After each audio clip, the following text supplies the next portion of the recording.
Hello, it's Brian Hayden again, and it's still raining on the west coast, northwest coast here, the rain coast. But I wanted to continue on with our discussion of hunting and gathering societies. Last time we talked about the simple or basic kind of hunting and gathering society that lasted for millions of years. It's egalitarian, very small groups, no storage, highly mobile. Um, yeah, and forced sharing for everything, basically. So we have this other kind of hunting and gathering society that developed here on the Northwest Coast and other places. Um, the first appearance seems to be in Europe around 30,000 years ago, 32, a little bit more. Um, People argue about these things, which societies in the past were complex and which were basic or simple and egalitarian. Um, but let's talk about what they are first. So they differ entirely from the simple version. First of all, they have technology for getting much more food. They've got baskets and canoes, and they've got storage. Storage is a big, important part of technology. You might think it's simple, but no, there are a lot of risks in storage: spoilage, theft, rats, insects, all sorts of other things. So it's really got to be, and there are a lot of losses usually in storage. So that's an important thing. But storage leads to private property, and it also leads to some surpluses in most years because you overcompensate for all these risks.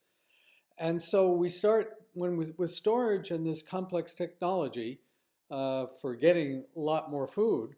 We start getting the development of sedentism. People don't have to move around as much. We start getting private property. We start getting the use of surpluses for all sorts of things, but the development of wealth and inequalities. Some groups even had slaves, like on the Northwest Coast here, there were slaves, and other groups as well, the Ainu of Japan, etc. And the groups are much larger. The main villages are hundreds or thousands of people involved. And so with wealth and more sedentism, people can start accumulating lots of materials and investing in producing materials and then using them for all sorts of strategies to get power and more wealth and followers. And they put out loans at exorbitant rates, typically 50% or 100% per year.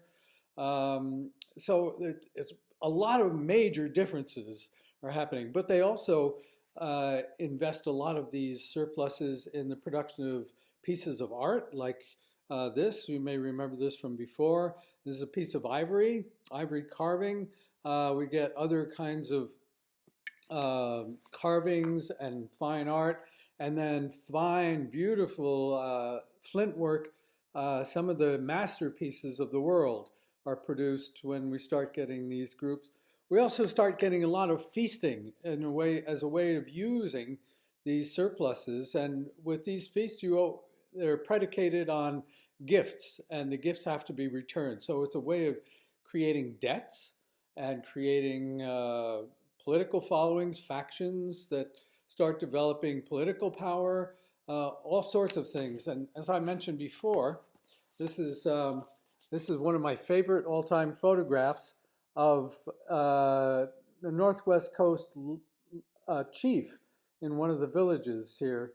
And you can see that his son is prominent, and his wealth and the carvings, and people on the sides are slaves, and they're carrying blunderbusses. So basically, all sorts of things start happening. As I mentioned, there's poor and rich as well. Obviously, with slaves, they're even less than poor. So people argue about which societies in the past were egalitarian and basically simple hunting and gathering groups, and which had these inequalities, these socioeconomic inequalities. I think that the first appearance of this is in southwestern Europe, in the best ecological environments. And that they are responsible for all the great artworks that got developed in, in this area 20, 30,000 years ago. And that is where my story of Sèvres and 20,000 years ago in this area in the southwest of France, where they had lots of game because the tundras were very rich and lush with grasses and other vegetation for herbivores. And so these were the great hunting societies. At any rate, so this is the story of Sèvres in the Eyes of the Leopard is my idea of what society was like there. Not everybody agrees with me, but I am totally convinced that that is what things were like. So if you get a chance, and you were interested in finding out what society was like, a lot of similarities to our type of society, whereas the simple basic hunters and gatherers, no, they're totally different, totally different.